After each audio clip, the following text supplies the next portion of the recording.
Good morning. Welcome back to the Tin Barn. I'm Pragmatic Lee. This morning's video is going to deal with an attempt at anodizing.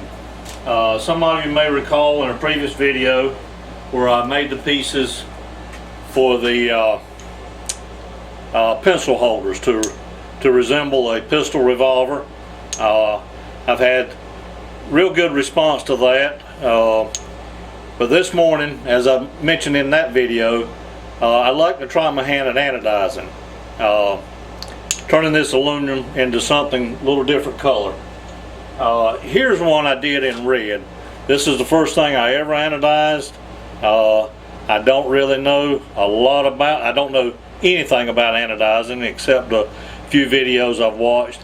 And this one turned out a little bit, I guess blotchy is the term you would use, and I think that was for two reasons. One, I didn't have the pieces properly cleaned. I had cleaned them ahead of time, but I was trying several different things to get good contact inside the anodizing vat, and it wasn't. Some of the first experiments I tried didn't work too well. And when I finally got one that did work, when I put this back in, I hadn't cleaned it good between the previous attempts, and so there was a little places that did get some anodizing on it and others that didn't. But and I think the second problem I had with this one was I left it in the dye too long.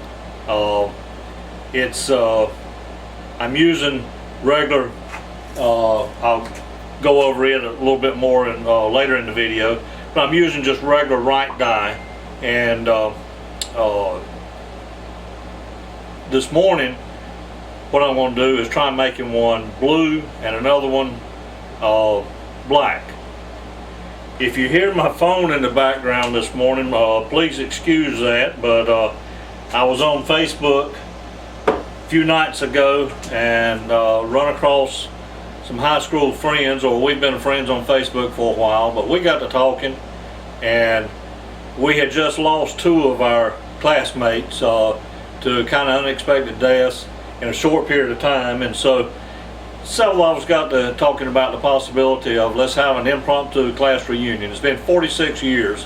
We graduated in 1970, and so my phone is extremely busy beeping this morning with a new group going on in communications between about 20 or 30 of us trying to set up this class reunion. So I'm not all that popular, but this morning I'll probably be getting a lot of messages. First thing we want to look at though for this project is the little anodizing tank that I set up. It's not much to it. Again, I don't know anything about this. I've just watched a few videos and stayed at a Holiday Inn Express last night. So let me get the camera just a little bit closer and I'll show you the parts in this. Okay, what I have is this is just a 20 quart container I got from the local Walmart. The solution in here is 50% distilled water and 50% battery acid. I don't really know what the content or what the saturation of sulfuric acid is in battery acid, but I do know it's not 100% sulfuric. It's diluted with distilled water already. But I think from what I've read, the goal is to have about 17 to 19% sulfuric acid, and a 50-50 with battery acid is supposed to achieve that. I marked off on here, each one of these graduations was 64 ounces. So there's 4 of the 32 ounce containers of battery acid in here, and then equal amount of distilled water.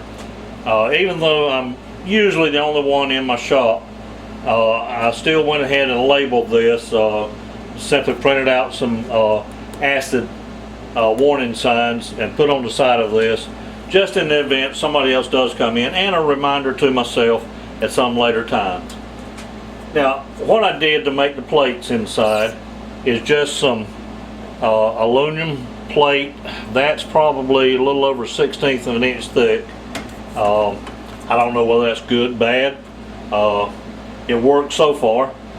And I used some 1/4 inch aluminum rods to mount it all together, and stripped out a piece of electrical wire, aluminum electrical wire, pulled out some individual strands, and used that to mount the to be sure I had good contact between the plates and the rods themselves.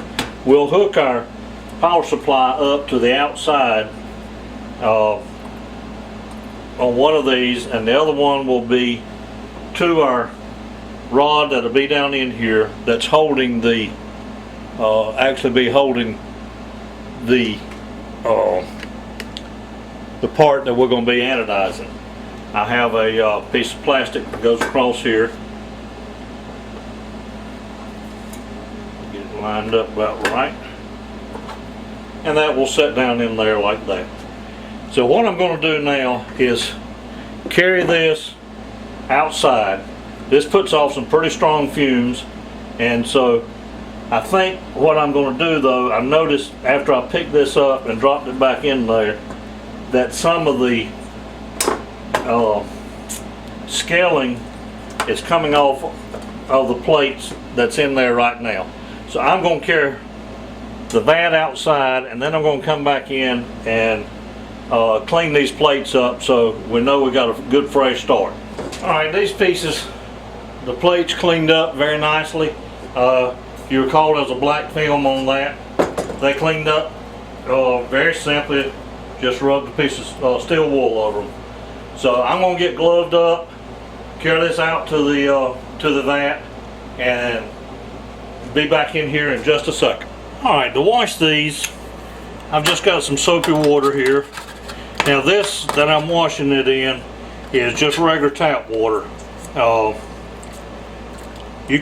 be using distilled water for the rest of the anodizing process, for the dyeing and the rinsing on it. But for this process, I'm simply using well water. I say that because the water I'm using here at home, I live out in the country and I'm still on a well, so there's no chlorine in this water. Don't know that would make a difference, but I wouldn't take a chance with it. Let's see. I'm using a little barrel cleaning tool here, but with that end on there, I'm obviously not getting all the grease out, or the cutting oil, WD-40. So I'll just take some of the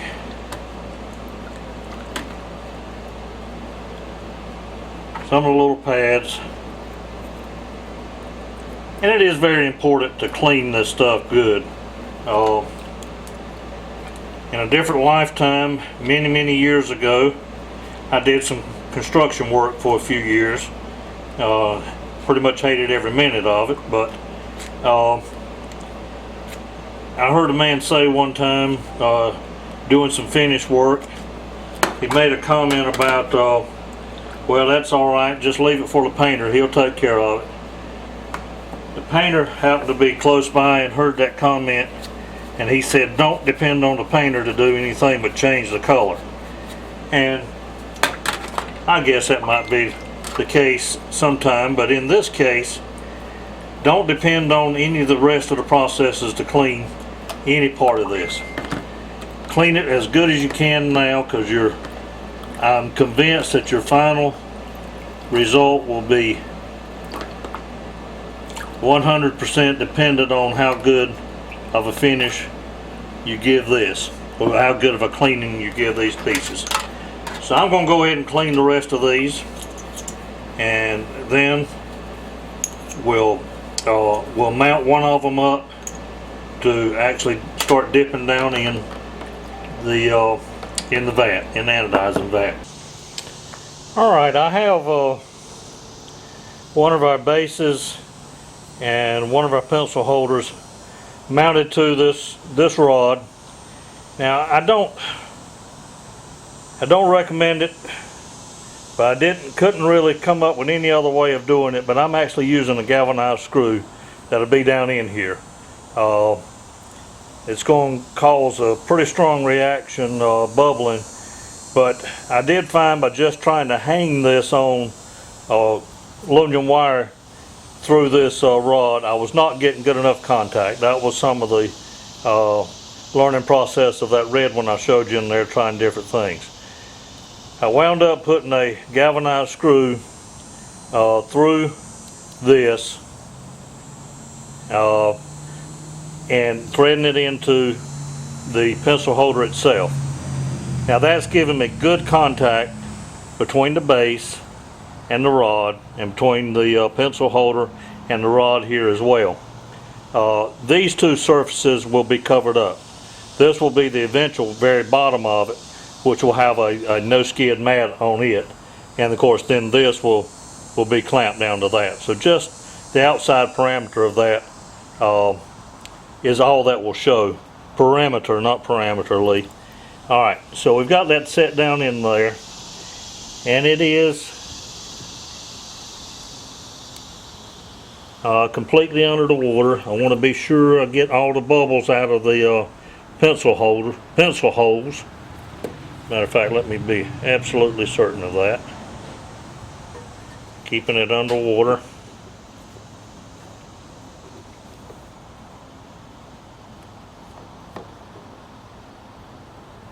Alright.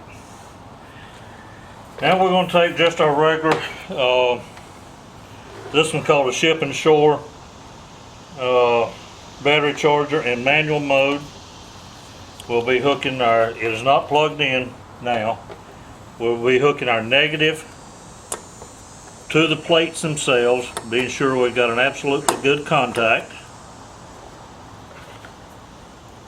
Our positive to our workpiece. And if this all explodes, hopefully somebody will find this videotape and or this video and know what happened. Alright. She's going to town bubbling now. What we want to look for, I'm going to try to see if I can get it down in there enough for you to see what's going on. But on the plates on the side, lots of bubbling going on there. The work itself, a lot of what you're seeing, the big bubbles on there is that galvanized screw, and you'll be amazed at what it looks like when we pull it out. All those black flakes in the bottom down there is what was coming off of our plates at the beginning. But we're getting good bubbling. I think maybe you can see it over here on this plate. So I'm going to go back inside, set my timer now for about 20 minutes and get set up for our next process. Okay, I have my timer set now for about 20 minutes. Got a meatloaf pan. These things are dirt cheap if you get the cheap ones, of course. I think like 88 cents a piece. But they do rust real quickly. And I found in other applications here in the shop that a hole will rust through them pretty quick too. So just keep them dry when you get done. So that was some distilled water, about a pint of distilled water in there. And this first group we're going to try to dye black. So shake that up and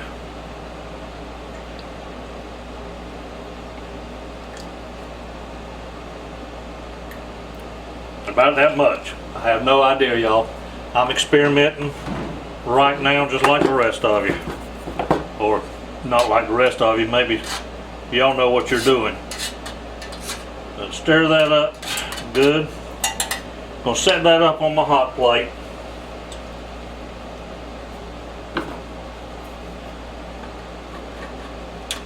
Mr. Pete says maybe the wife won't miss the stuff out of her kitchen.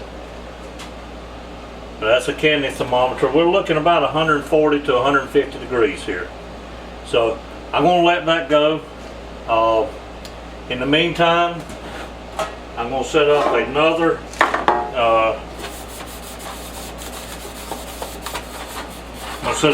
meatloaf pan for the purpose of rinsing the boiling the parts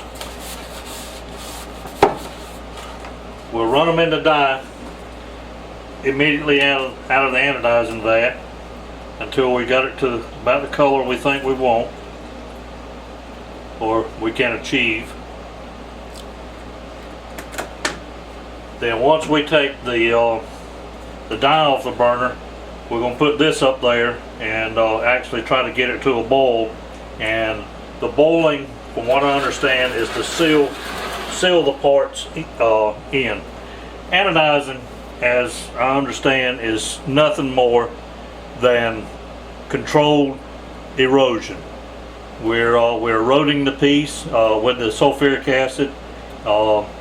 By doing that, we open up basically pores, if you would, in the metal and aluminum, and we're hoping it's going to soak up this dye and turn it into a nice little black piece. I'm hoping this will come out more of a gunmetal gray, black, maybe close to what the handles on this pliers is versus a smut black, to make it look more like a dark, very dark gun bluing. I'm going to let that get up to temperature, and it'll probably take it about the same amount of time as the 20-minute timer on the anodizing vat. Okay, our time is up now.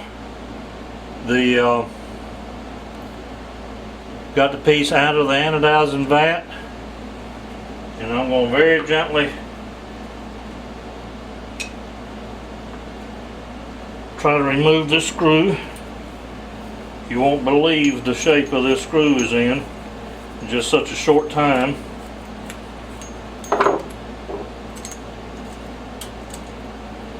Okay. Drop that down in our dye. Drop the base in the dye as well.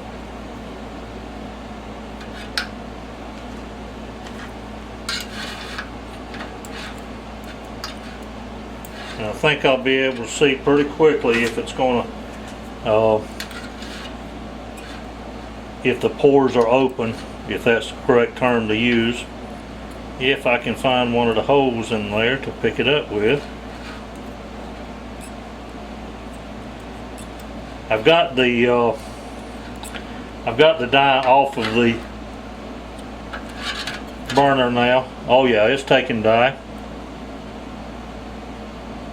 So I've got it off the burner now, and got the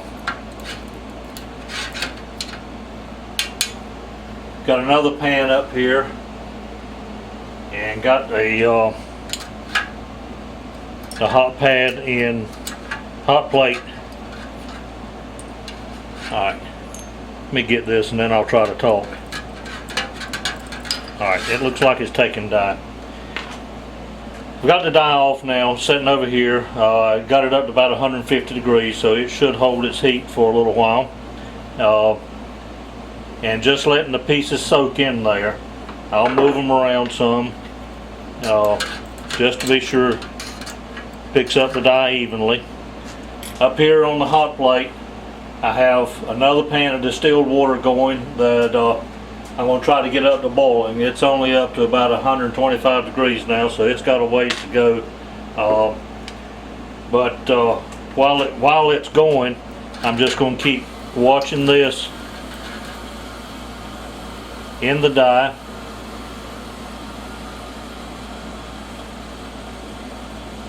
Which is looking, Claire, that's looking real good. Maybe this is going to work, guys. Alright, here is what that screw looked like. Let me see if I can, as you can see, the outside ring on the head of the screw is gone. You'd eat that much of that screw away in just that 20 minutes, and the section of threads is actually missing in there where it was right where it was coming through the pencil holder. So that's some wicked stuff out there. That acid is some pretty strong stuff. I think this will be suitable for at least one more, and it does appear I was getting good contact. So I'll bring you back when the water is boiling and we dip over there. All right, our water is boiling now. Well, it's close enough. It's just a couple degrees underneath 100 Celsius. So let's see what we look like.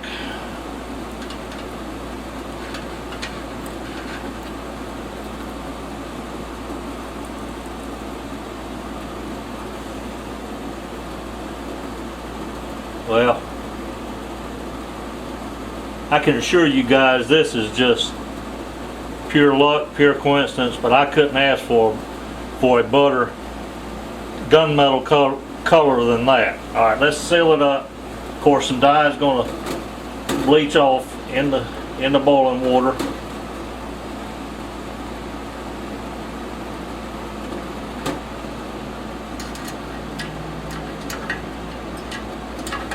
Fish out the base if I can.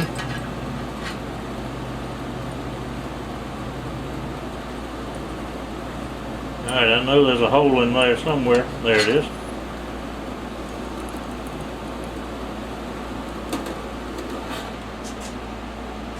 Alright, while those are boiling, and I really don't have much idea how long to leave them in the boiling water, but I'm going to leave them in there at least long enough to get another one set up.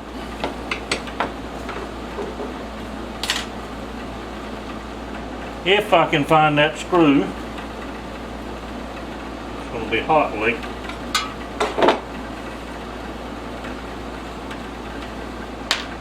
There it is.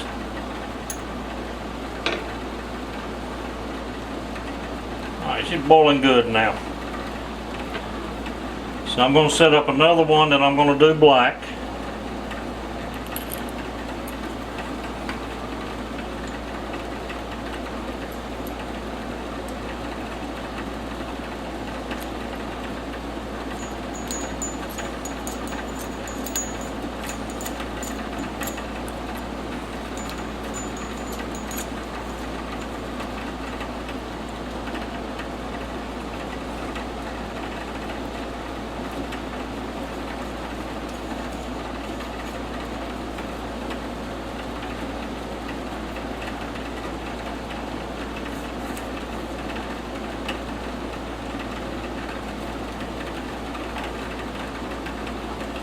Okay, while that's boiling, I'm going to carry this one out and put it in the vat, and we'll check on our boiling and sealed stuff in just a moment. Alright, I think it's probably boiled long enough. It's been in there probably 7-8 minutes, I guess. So I'm going to take it out and do one more rinse. Again, all this boiling, dyeing, and rinsing is in distilled water.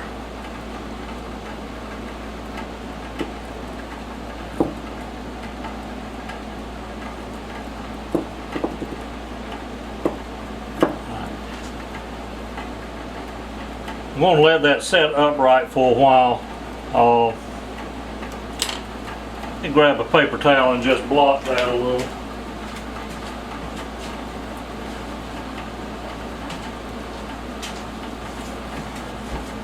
I don't think it would hurt anything to turn it over on it, but it definitely needs to turn over. I want to get that reasonably dry though before or consistent, so that they can drain out. That's going to be hot. No better than to touch it.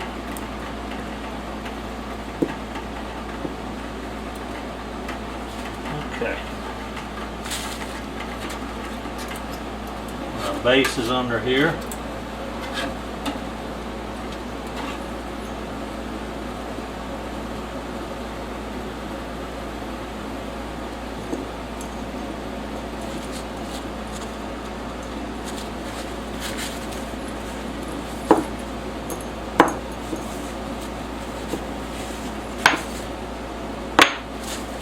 Okay, we'll let that cool.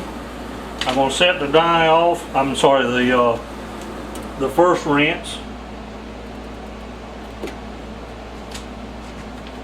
Speaking of the first rinse, I didn't run the base through the second rinse.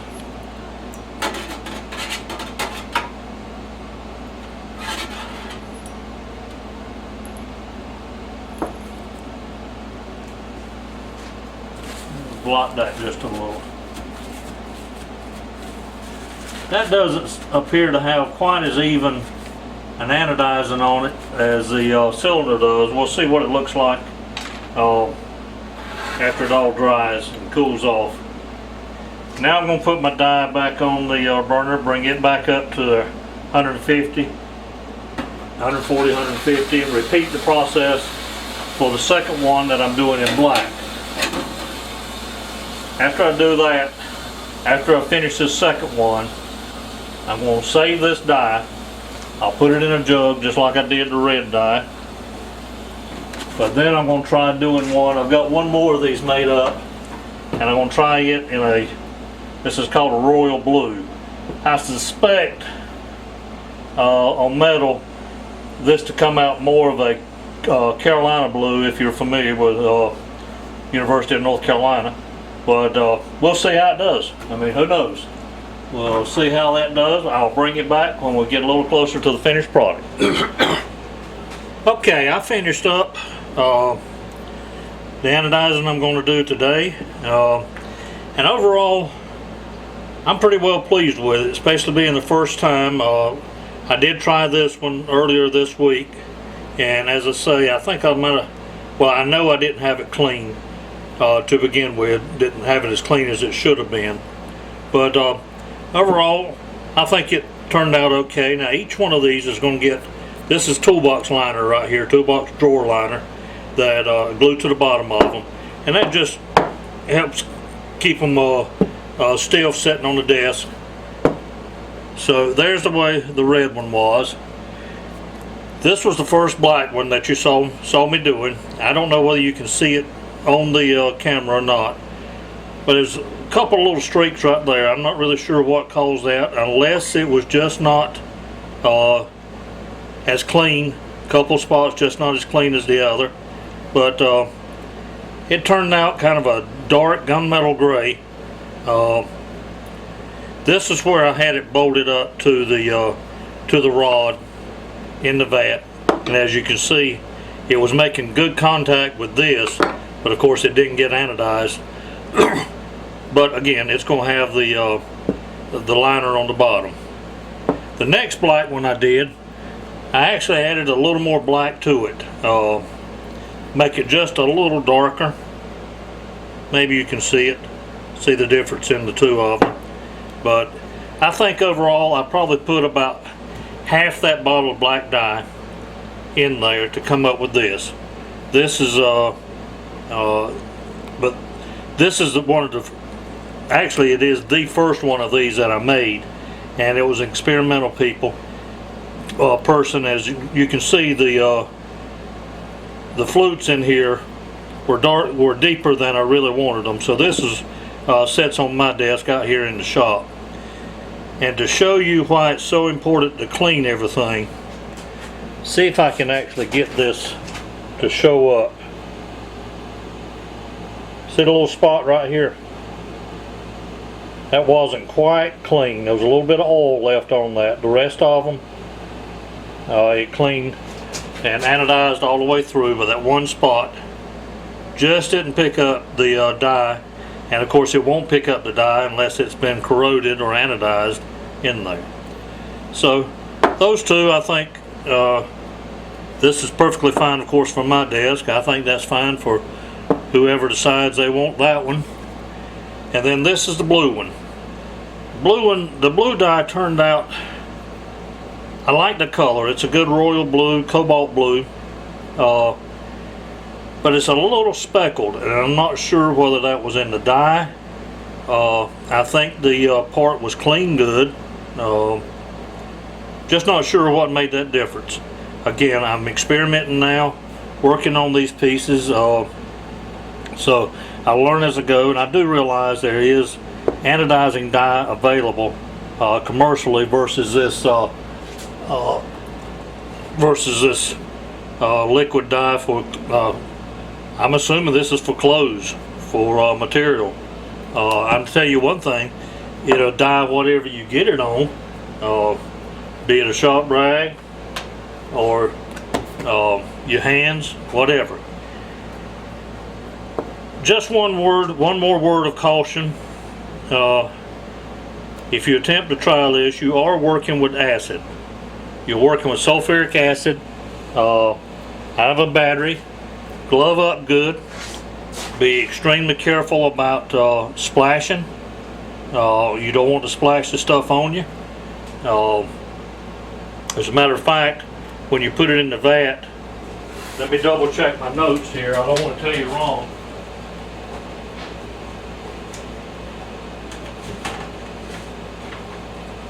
Alright. Put the water in your vat first, and then gradually pour your acid into that. If you put the acid in the vat first and dump water in there, it's more likely to splash on you. So if you'll follow that, and just be careful. And remember, do not do this inside. There's some nasty fumes that was kicking off, even under the shelter outside the tin barn here. There were still some very nasty fumes when I'd walk out there and check on it. So don't do it inside. Be careful. And not only are you dealing with acid, but you're dealing with boiling water. Stuff will burn you. Physically burn you and acid burn you. So I think I'm done with these for today. I may try some other pieces as time goes by. Clean it. Be sure it's absolutely clean. And enjoy.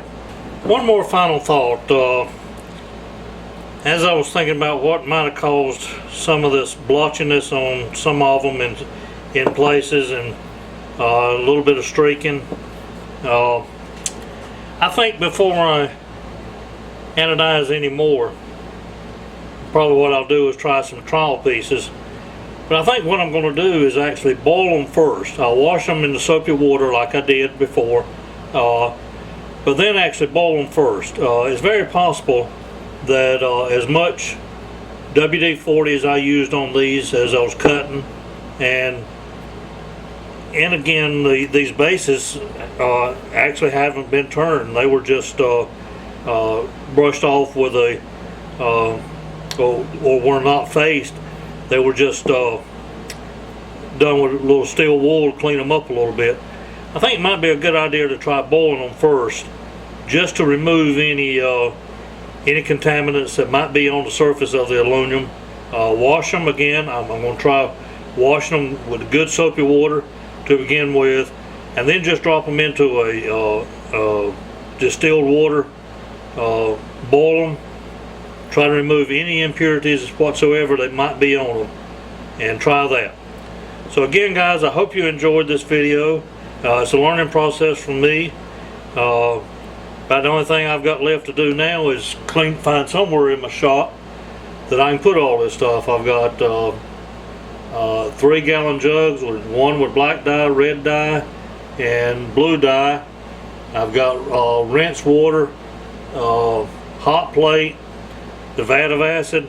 All that stuff has got to have somewhere to put up. So that's probably going to be the project this afternoon, is just find somewhere to store all this stuff until next time.